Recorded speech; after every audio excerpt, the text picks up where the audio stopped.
Welcome to Alu Speaks with Alu Patience. Today we'll be discussing on the topic mergers and acquisition. This is the fifth topic on Module 4 in the course Corporate Finance. If you have not watched our previous topics, I would advise you to do so. I'm aware that most of us here do not have a business-oriented background. However, do not worry. I will be breaking today's class to be as simple as ABC. At the end of today's class, we should be able to understand the meaning of mergers and acquisitions, the motives for mergers and acquisitions, the historical development of merger and acquisitions, the types of mergers that are available, and empirical evidence on value effect of takeovers. Merger and acquisitions. Merger, as the name implies, it is a combination of two or more companies to form a new one. That is, company A and company B combines together to form company C, meaning that company A and company B no longer exist. They have lost their identity and we now have a new company, company C. That is, the old companies are in fact merging together to form a new one. This is a type of organic growth that is achieved through alliances and outsourcing. Mergers bring growth to the new company as they are now able to combine their assets and resources to achieve synergy. We will discuss much on synergy later in this topic. In mergers, here the board of directors of the two firms, they agree to combine and they seek shareholders' approval for the combination. For a merger to succeed, at least 50% of the shareholders of company A and 50% of the shareholders of company B have to agree to the merger. What I'm saying here is that at least 50% of the target firm and the bidding firm must agree for the merger to take place. Now we understand what a merger is. What is an acquisition?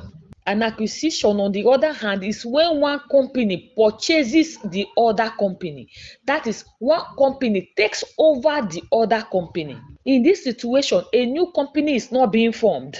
One company is simply taking over the assets of the other company. That is, the assets are moving from the previous owners to the current owners that purchased the company. This purchase of assets is done with a formal vote of the shareholders of the firm being acquired. Apart from purchase of the assets, acquisition can also be done through tender offers. That is where one firm offers to buy the outstanding stocks of another firm at a specific price with the intent of taking over the company or to gain control over that company. Tender offer is done through communicating the offer or advertising the offer to stockholders. Tender offers can be hostile. That is, if the bidding company bypasses the incumbent management and board of directors and advertise directly to the stakeholders. Sometimes the tender offer can also be initiated by the company itself to buy back their own shares and debt securities. So we can see that both mergers and acquisition, they are both external sources of growth. That is, they are both inorganic way in which the organization grow. However, the major difference between a merger and an acquisition is that in merger, the old company they cease to exist and a new company is formed. While in acquisition, through tender offer, the acquired company continues to exist as long as there is a minority stockholder who refuses the tender. However, in practice, most minority stakeholders, they eventually fall to the tender. If you are still here, please don't forget to like, subscribe, and hit on the notification bell and drop a comment or two if you need more clarity. When defining mergers, we mentioned the word synergy. So what is synergy? Synergy occurs when the value of two firms after merging is greater than the value of the individual firms if they operated separately. In simple terms, is 2 plus 2 equals to 5. What I'm trying to say here is that synergy creates additional value. It is that extra increase that occurs as a result of the combination of the two firms. What I mean here is that is the difference in value between the combined firms and the sum of the individual firms' value. For example, if company A's value is 500 and company B value is 400 and the combined value of company A and company B is 1,100. When we compare the value of the combined with the sum of the value of the individual companies, that difference is called the synergy value. I know you may be thinking, how do you calculate value of the firms? You can calculate value of the firms using ratios like price earning ratios, the price to sale ratios, the discounted cash flow method, or even just comparison with similar measures that have occurred. However, we can be faced with some challenges when valuing synergy, like overestimation or exaggeration of the expected benefits and uncertain future cash flows. Synergy can arise in various forms. It can arise from an improvement in our operations and efficiency after the merger. That is, the merger has helped us to reduce costs or probably to increase revenue. It can even be managerial synergy. That is when we have added value as a result of merging with a firm with superior management expertise and control. The synergy can even be strategic, as the firm use this combination to create long-term competitive advantage over other firms and access new technology and new markets. Example is when Meta acquired Instagram. Firms can also combine to dominate the market so as to reduce competition and expand their own market base. However, let's not digress too much into synergy. Let's come back to mergers and acquisition. So let us discuss the motives for mergers and acquisition. Why mergers and acquisition? As we were just discussing, one of the biggest motives for merger and acquisition is synergy. So that is to achieve increase in value to that level that neither company could have attained individually, so that the sum of that combination can be greater than the independent part. Synergy can create better revenue, better market, better competition, better capital, and whatnot. Another motive for merger and acquisition is to achieve corporate control. That is when the new owners believe that by taking over, they can restructure a poorly managed company and add value to that company because they believe they can run the company better. Another motive for mergers and acquisition is when a firm is undervalued by the financial market relative to their true value.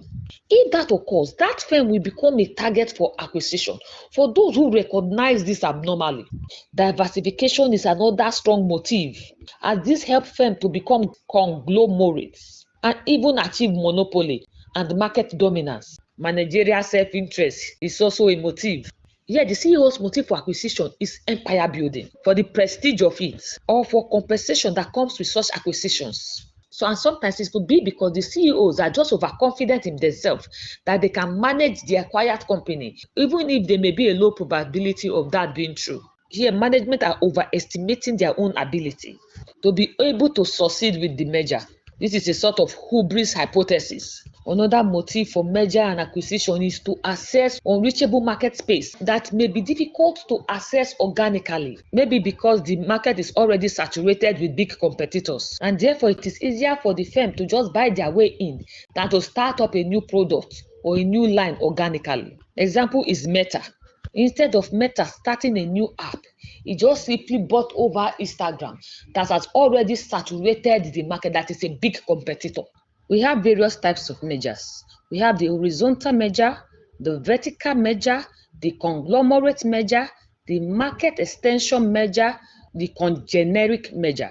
Horizontal merger occurs between two firms that operate in the same industry at the same stage of production. For example, is the merging of two commercial banks together so as to increase their market share or to reduce competitors, as well as to achieve economics of scale. However, this type of mergers, they give rise to monopoly, and this is likely to spark government intervention and regulations. As such, monopoly can reduce competition, lead to higher prices and barriers to entry into that industry. While vertical mergers occurs between companies at different stages of production. Example is a food processing company acquiring a packaging company so as to reduce dependency on outsiders for their packaging need and to ensure steady supply. While a conglomerate is a merger between two firms in unrelated business. For instance, a manufacturing company merging with an insurance company. The aim of this type of merger is to diversify risk and create multiple revenue streams. However, this type of merger is very complex to manage and difficult to coordinate. The market extension mergers. This occurs when firms selling similar products merges to enter a new market or a new geographical area. A good example in Nigeria is the EcoBank regional expansion into other African countries. This type of merger is usually faced with exchange rate issues and cultural differences because it is across borders. Then we have the congeneric mergers. These are mergers between two different firms that serve the same customer but offer different products. For instance, the merger of a bank and an insurance company. This is usually common with financial institutions. During mergers and acquisitions, the shareholders of the target company are usually clear winners, as there are empirical evidence drawn from real-world studies and financial data on mergers and acquisitions to support this, as they benefit more significantly than the acquiring company. This is usually because the acquiring company, that is the company that wants to buy the target company, usually pays a premium above the market value of the target company so as to gain control. What I'm saying here is that the acquiring company may typically offer a price that is higher than the current market value of the target company shares. For example, maybe the market price of the target company shares is 20 naira and the takeover offer may be 30 naira. So we can see that the shareholders have gained 10 naira premium. That is, the acquiring company have paid 10 naira extra to compensate the shareholders for surrendering control. And also, if there's a competitive bidding, this can increase the takeover offer. That is, another bidder may offer a higher price, making the shareholders of the target company even make a higher premium. Also, target shareholders, they are usually paid in cash. This gives the target shareholders immediate liquidity and certainty of value, as well as reducing future risk. There are even short-term evidence that shows that at the announcement of a takeover, the targeted company usually experience consistent abnormal returns, usually as high as 20 to 40% and even more. Moving on to the historical development of mergers and acquisitions. The first wave of mergers and acquisitions occurred between 1897 and 1904 during the Industrial Revolution, where many small firms combined together to dominate their industries. These type of horizontal mergers were common in the steel industry and also in the railroad and mining industry. Example is when US Steel and Standard Oil was created. These horizontal mergers created monopoly in various industries, and government became concerned, leading to the creation of various antitrust laws. Then came the second wave of mergers and acquisitions. This occurred between 1916 and 1926. During this era, few large firms controlled most of the market shares. This was the era of vertical mergers, that is, merger among companies along a supply chain. The third wave of mergers and acquisition occurred between 1965 and 1970. This was characterized by conglomerate mergers, as most firms wanted to diversify and reduce risk. This was caused by the fear of industrial downturns. The fourth wave of mergers and acquisition was between 1980 and 1989. It was featured with hostile takeovers and leveraged buyouts. By leveraged buyouts, I mean it was characterized by firms heavily financed by debt. One of such notable buyouts was the RJ Nabisco buyout. Major mergers and acquisitions have happened in Nigeria too. This has occurred in the banking industry, the oil and gas industry, the telecommunication, and the fintech sector. Most of these deals were driven by capitalization, regulatory reforms, expansion, and market dominance. Example includes the Access Bank and Diamond Bank merger of 2019 that made them one of the largest African banks by customer base. We also have the Sterling Bank and Equatorial Trust Bank merger of 2011 to improve their capital base after the banking reforms.